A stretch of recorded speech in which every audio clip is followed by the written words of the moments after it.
안녕하세요, 청취자 여러분. 저는 도란숲의 파드마입니다. 오늘은 성남미디어센터 지원으로 준비한 톡톡 남한산성 시리즈 첫 번째 시간으로 기록으로 깨우는 남한산성 진행해 드리겠습니다. 성남이라고 하면 떠오르는 장소 중 지금은 공원으로서의 역할도 친근하지만 안타까운 역사를 기억하고 있는 남한산성이 있습니다. 역사 기록은 과거와 오늘을 이해하고 내일을 준비하는 역할을 한다고 하지요. 톡톡 남한산성에서는 역사 기록에 남은 산성의 이야기를 여러분들께 전하는 시간입니다. 이를 통해서 우리의 남한산성과 더 가까워지기를 바라면서 방송을 시작하겠습니다. 먼저 오늘 저와 이야기도 나누고 낭독도 같이 해주실 도란숲의 숲지기 햇살님을 소개드립니다. 안녕하세요. 반갑습니다. 네, 그리고 선조임금 낭독을 위해 특별 출연해 주신 옥토끼님도 인사드려요. 안녕하세요. 요즘 왕이 나오는 영화가 굉장히 화제인데요. 저도 조선의 왕 연기 오늘 열심히 도전해 보겠습니다. 네, 감사합니다. 기대할게요. 자, 햇살님. 우리가 해외 여행 다닐 때 특히 유럽을 가보면 나라마다 성들이 많잖아요. 백설공주가 살았다는 독일의 그림 같은 성도 있고 돈키호테가 창을 들고 뛰어나올 것만 같은 스페인의 성, 프랑스나 영국도 성이 많은 나라들이죠. 네, 그렇죠. 가까운 일본이나 중국에도 성이 많은데요. 일본의 오사카성, 중국의 만리장성이 아주 유명하죠. 네, 우리나라는 서울의 경복궁이나 덕수궁 등 궁궐은 여러 개 있는데 외국처럼 그런 성들도 있을까요? 우리나라는 주로 산을 끼고 성을 쌓아서 산성이 많습니다. 수도권에 있는 남한산성, 행주산성 모두 산성들이죠. 지금도 많은 사람들이 방문해서 가벼운 산행과 풍광을 즐기기도 하죠. 네, 그렇군요. 청취자 여러분도 인근에 위치한 남한산성 많이 가보셨나요? 성남에서는 대중교통인 시내버스로도 쉽게 갈 수 있는데요. 네, 저도 남한산성 몇 번 가보았는데요. 성곽 둘레길이 걷기 편하게 평탄하고 주변에 맛집도 많아서 주말에 가볍게 다녀올 수 있는 곳이죠. 네, 그리고 특별히 남한산성은 유네스코 지정 세계문화유산으로도 등재되었으니 그 가치가 남다르겠죠. 남한산성은 험준한 상세를 이용하여 지어진 천연의 방어 요새이면서 조선시대 유사시를 대비해서 임시 수도의 역할까지 담당하도록 설계된 산성입니다. 도란숲에서는 우리에게 친숙한 남한산성이 걸어온 길을 돌아보고 미래 유산으로서의 역사적 의미를 되새기고자 여러 기록들을 살펴보았는데요. 네, 남한산성을 소재로 한 소설책도 있었고요. 몇 년 전에는 영화로 만들어져서 박해일, 이병헌 배우가 명연기를 펼치기도 했었죠. 네, 이렇게 여러 미디어에서 남한산성에 대해 다루었는데 저희 도란숲에서는 조금 더 특별하게 조선왕조 실록에는 남한산성을 어떻게 기록하고 있는지 궁금해졌습니다. 여기서 햇살님이 조선왕조 실록에 대해 잠시 소개해 주시겠어요? 조선왕조 실록은 조선시대 국왕들을 밀착 취재한 실제 기록물입니다. 조선시대 왕이 모두 몇 명인지 기억하고 계시나요? 태종, 태세, 문던세, 예성현중, 임명선. 우리나라 주입식 교육의 혜택으로 대부분 외우고 계실 텐데요. 조선시대에는 모두 27분의 왕이 계셨습니다. 그중 제1대 국왕 태조부터 제25대 국왕 철종에 이르는 방대한 기록이죠. 조선시대 당시 정치, 사회, 경제, 문화, 예술 등 여러 방면에 대한 사실이 기록되었습니다. 조선 왕조실록은 세계에서 유일무이하게 일기장처럼 매일매일 하루도 빼놓지 않고 왕에게 일어난 중요한 일들을 일반인이 아닌 전문 사관이 작성한 조선의 귀중한 기록물입니다. 유네스코 문화유산으로도 지정된 기록물이기도 하죠. 네, 이렇듯이 남한산성에 대한 기록은 조선왕조실록에 자세히 나타나 있어요. 그런데 조선왕조실록은 모두 어려운 한자로 되어 있고 우리말 번역본도 너무 옛날 말투로 되어 있어서 일반인들이 바로 이해하기 어려워서 쉽게 접근하지 못하고 있는데요. 우리의 자랑스러운 역사로 탄생한 남한산성과 조선왕조실록 모두 세계적으로 인정받은 인류문화유산으로 지정되어 있는데 정작 우리는 잘 알지 못하고 있는 게 안타까웠습니다. 그래서 저희 도란숲 숲지기들이 조선왕조실록에 기록된 남한산성 이야기를 현대 우리말로 알기 쉽게 풀어서 청취자분들에게 읽어드리도록 하겠습니다.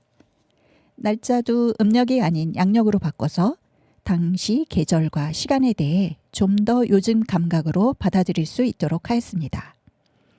그럼 지금부터 조선왕조실록에 나타난 남한산성 부분을 발췌하여 읽도록 하겠습니다. 남한산성이 실록에 등장한 것은 조선시대 최대 전쟁인 임진왜란 발발 이듬해인 1593년부터입니다. 여러분, 임진왜란 잘 알고 계시죠? 그래도 햇살님이 간단히 설명해 주시겠어요? 네, 1592년 일본이 우리나라를 침범한 전쟁이죠. 조선이 건국한 지 정확히 200년 만에 큰 전쟁이 벌어진 건데요. 사대부 성리학 학자들이 나라를 지배하던 조선은 성리학의 이상을 정치에 실현하는 데 중점을 둔 반면 외침을 대비한 병력 양성이나 국방 체제를 갖추고 있지 않았어요. 일본군은 부산 상륙 20일 만에 수도인 서울까지 진격합니다. 당시 국왕이었던 선조는 부랴부랴 피란길에 올라 개성 평양을 거쳐 중국 국경 근처인 의주까지 가서 도망을 가고 중국 명나라에 군사 개입 요청을 하는 급박한 상황이 전개되었습니다. 네, 정말 지금의 우크라이나와 러시아 전쟁, 중동의 이란 전쟁이 떠오르는데요. 전쟁이 일어나면 국토는 파괴되고 백성들은 도탄에 빠지게 되죠. 임진왜란 당시에 이순신 장군이 바다에서 일본군을 격파해서 그들의 군량 보급 경로를 차단하지 않았다면 조선은 정말 그때 멸망했을지도 모릅니다. 명나라 군대 개입과 의병들의 활약 그리고 이순신의 승전으로 전쟁 이듬해인 1593년 1월에 평양을 탈환하고 5월에는 서울에서 일본군이 퇴각하였습니다. 하지만 이후 전쟁은 수년간 교착 상태에 빠지게 됩니다. 서울로 돌아온 선조는 1593년 11월 14일 집무실인 편전에서 대신들과 함께 외적에 대한 대책 등을 논의하였습니다. 선조와 유성룡의 대화입니다.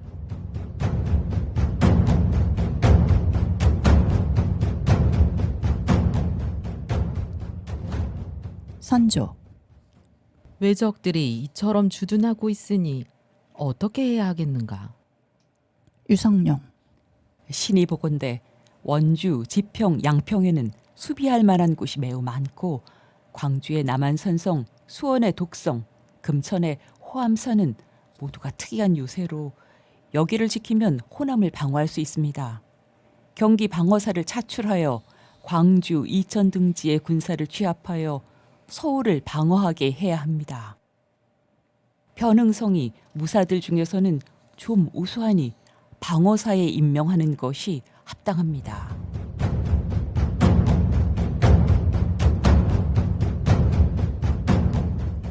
유성룡은 조선시대 최고 석학 중 하나인 퇴계 이황의 제자인데요. 유성룡이 쓴 임진왜란 전쟁 비망록으로 징비록이란 책이 현재까지 남아있지요. 유성룡은 당대의 유학자이자 영의정까지 오른 엘리트 정치인이면서 매우 신중한 성격을 가졌다고 알려져 있습니다. 외적 침입을 대비하여 율곡 이이가 주장한 10만 양병설을 백성에게 부담을 준다는 이유로 반대하기도 하셨지요. 그렇지만 임진왜란 기간에는 실록에서 보신 것처럼 남한산성의 전략적 가치를 알아본 첫 번째 고위 관료로 나타납니다. 그러고 보니 선조 임금 시대에는 우리가 알고 있는 조선시대 유명인들이 많이 활동한 시기이기도 하네요. 천원권 지폐의 초상화가 생겨지신 분이죠. 퇴계 이황 선생은 중앙 정치보다는 낙향하여 은둔하면서 후학을 양성하는 데 힘쓰셨고, 5천원권 지폐에 새겨진 율곡 이 선생은 선조 임금 시대에 현실 정치에 뛰어들어 국가 혁신과 군비 강화를 주장하셨지만 뜻을 못 이루고 40대에 일찍 세상을 뜨셨습니다. 임진왜란 전에 돌아가셨죠. 율곡 선생의 어머니인 신사임당은 5만 원권 지폐에 새겨져 있기도 하고요. 그러고 보니 이순신 장군도 100원 주화에 새겨져 있네요. 네, 정말 이렇게 많은 위인들이 당대에 활동하였지만 국가의 리더인 선조 임금은 이들을 적절히 활용하지 못하고 결국 일본의 침입까지 당하게 된 것이 너무 안타깝습니다. 유성룡의 남한산성의 요새와 건의에도 불구하고 선조는 즉답을 회피하네요. 아직 일본과의 전쟁 중이라 남한산성을 수리할 재정적 여력이 부족하다고 여겼나 봐요. 남한산성에 대한 기록은 이후 3년이 흘러 아직 임진왜란이 끝나지 않은 1596년에 다시 등장합니다. 1596년 상반기에는 일본군 주력 부대가 조선에서 철수하고 강화 회담을 위하여 중국과 조선의 협상 대표단이 일본으로 출국을 준비하던 그런 시기입니다. 1596년 5월 13일 유성룡이 수원, 용인, 양지의 성을 수리하고 군량을 저축할 것을 건의하였습니다.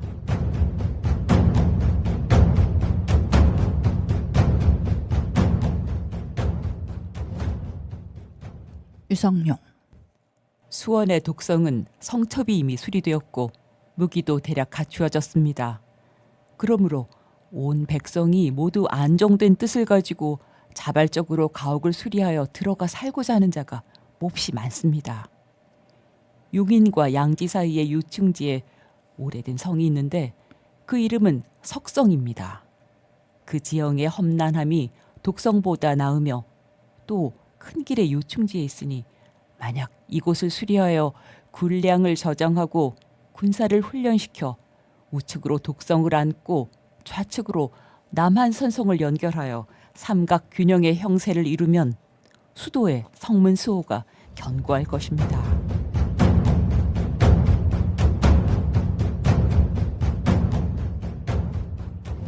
임진왜란의 휴전 분위기 속에서도 유성룡은 경계를 늦추지 않고 수도권을 방해할 병력을 재정비할 것을 건의하고 있습니다.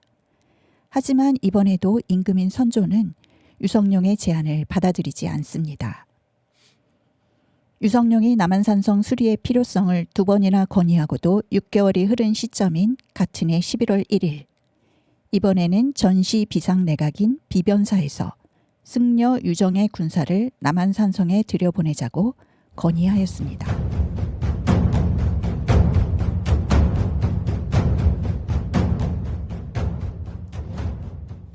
비변사. 승장 유정이 지난번에 경상도에서 올라왔는데 그가 거느리고 있는 군사가 60여 명이었습니다. 이들은 시종 싸움터에 드나들었고 모두가 정예하고 용맹스러워 싸움에 익숙하나 본래 일정하게 정착한 곳이 없는 사람들이어서 만일 이번에 해산하여 보낸다면 후일 징발하기 어려울 것이니 유정으로 하여금 그대로 거느리고 남한산성에 들어가 있게 하여 위급할 때 쓸 수 있도록 대비하는 것이 어떻겠습니까?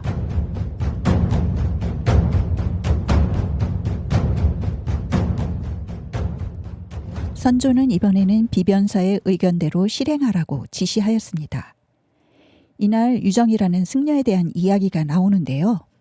임진왜란 때 승병들의 활약을 무시할 수는 없지요. 네, 조선은 유교를 숭상하고 불교를 배척하는 국가 정책을 갖고 있었습니다. 고려시대까지 상층 계급에 속하던 승려들은 조선시대에는 사회신분상 천민 취급을 받았는데요. 임진왜란을 계기로 자발적으로 승병을 조직하고 서산대사로 알려진 휴정스님, 사명대사 유정스님, 그리고 영규스님 등은 승병장으로 활약하였습니다. 특히 사명대사 유정은 일본과의 휴전 협상에도 참여하고 남한산성의 수리와 방어태세 수립에도 많은 활동을 한 것으로 보입니다. 네, 1596년 하반기에 일본과의 휴전 회담은 결국 결렬되고 말았지요. 그해 말 일본의 토요토미 히데요시는 조선을 재침략할 것을 결정합니다. 정유재란의 시작이지요. 이런 급박한 상황 속에서 선조는 1597년 1월에 전쟁 영웅인 이순신 장군을 파직하고 무능한 원균을 해군 사령관인 수군 통제사에 임명하는 최악의 자충수를 둡니다. 이순신 장군은 모든 직을 내려놓고 백의종군하는 시련을 겪게 되는데요. 이런 와중에 조선도 일본군의 재침에 대비하여 수도권 방해 대책을 세우려고 합니다. 1597년 1월 25일 강변을 수리하는 일에 대하여 비변사가 보고하였습니다.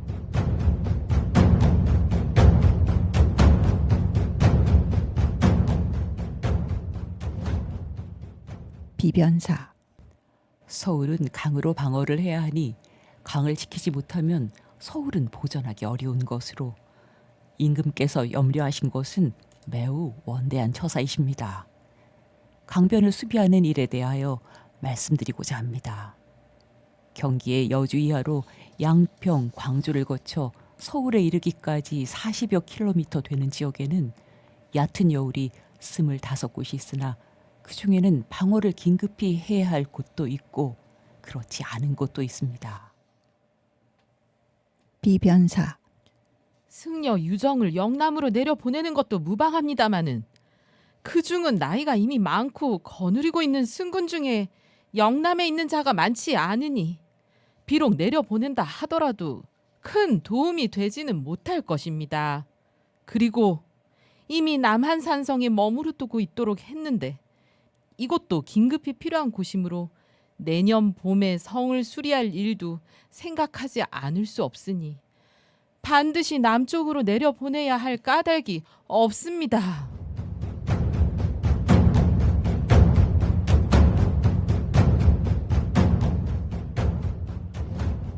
정유재란으로 호남 지역의 일본군이 침략하여 국토가 유린당하고 있을 때입니다. 1597년 3월 16일 선조가 경기지방 순찰하는 일로 떠나는 도채찰사 유성룡을 불러 논의하였습니다.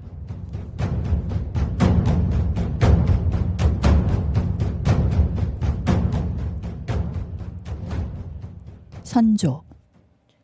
경이 순찰을 가는데 순찰하고는 즉시 돌아오는가?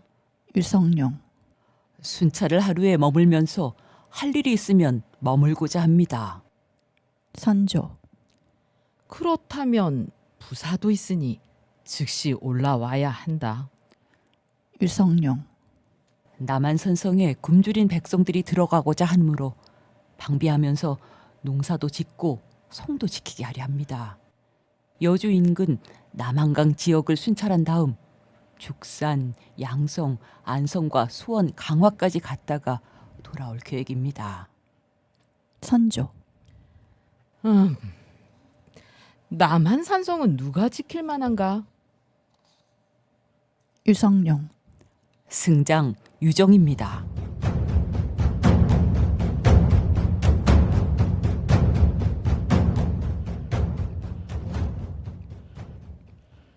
유성룡은 임금에게 다시 한번 승려 유정을 남한산성 수비의 적임자라고 추천합니다. 유교 중심 국가에서 나라가 위기에 빠지니 그동안 멸시하고 배척하던 승려들을 중요한 국가 안보 현장에 투입하고 있습니다. 1597년 일본의 재침략에 맞서 5월에 중국 명나라 군대가 다시 서울에 도착하게 됩니다.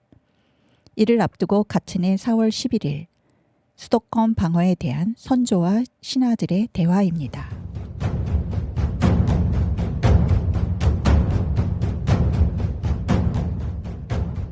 선조. 큰일이다. 경기의 각 골 및 산성의 재반 사정은 어떠한가? 노직. 광주의 남한산성은 추이가 5.8km인데 외부는 험난하고 안은 깊숙하며 능선이 매우 길어 갑자기 포위할 수 없습니다. 남쪽은 약간 평지이고 다른 곳은 모두 암석이어서 기어오르기가 불가능합니다. 이곳이 바로 백제 시조인 온조의 옛 도읍지로서 다른 성에 비하여 더욱 크고 일찍부터 거주민도 있었습니다. 선조. 오, 성터가 있는가? 그 안에는 우물이 있는가? 노직. 돌을 다듬어 만들었으나 퇴락한 곳이 3분의 2는 되며 남쪽은 험하지 않은데 성문을 가리기 위해 곡선으로 성을 쌓았습니다. 가운데는 큰 개울이 있으며 우물은 모두 6개고 논이 거의 10여 석직이나 되며 좋은 밭은 얼마나 되는지 알 수 없습니다. 선조. 문이 있던 자리도 있는가? 성의 수리 공사는 이미 시작했는가? 노직. 동문, 남문, 수구문 이 세 문이 있는데 모두 이미 수리했으나 성은 공사가 매우 거창합니다. 제철사가 당초 광주에서 군사를 훈련하고 그 군사들을 모아 돌을 운반해 터를 닦으려고 했으나 볼이 파종기가 되어서 농사를 폐할 염려가 많았기 때문에 실시하지 못했습니다.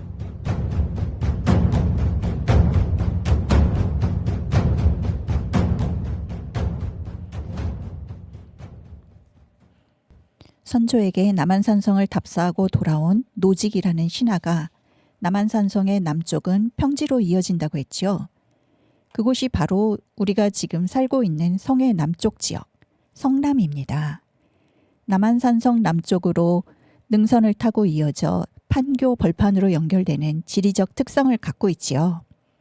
조선왕조실록에서 판교, 광주, 용인 등 요즘도 쓰이고 있는 지명을 만나게 되니 반가운 마음이 드네요. 1597년 7월 원균의 7,000량 해전 대패로 인해 우리 해군은 거의 괴멸 수준에 이르게 됩니다. 8월에 다시 해군 사령관으로 복귀한 이순신 장군이 명량 해전을 준비하면서 선조에게 올린 글이 유명한데요. 아직 신에게는 12척의 배가 남아있고 사즉생, 생즉사의 각오로 전쟁에 임하겠다는 충절을 표현했습니다. 세계 해전사의 길이 남을 명량 해전 승리로 우리나라는 해상 통제권을 다시 찾게 됩니다. 1597년 10월 22일 중국 명나라 파견 장수 양호가 동작진으로 행차해 서울 수호의 의지를 보인 내용 읽어드리겠습니다.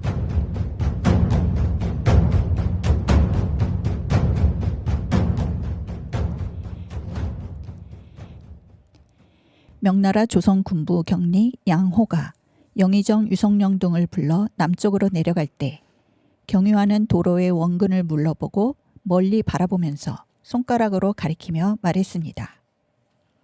양호. 저기는 어느 곳입니까? 유성룡. 남한산성입니다. 양호. 그 지역에 군량과 무기가 있어 수비할 만합니까? 형세는 또 어떠합니까?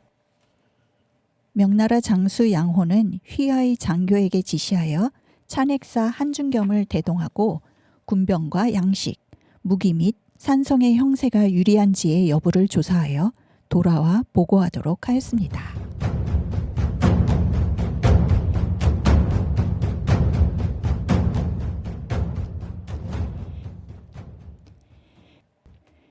이상이 임진왜란 기간에 나타난 남한산성에 대한 기록입니다.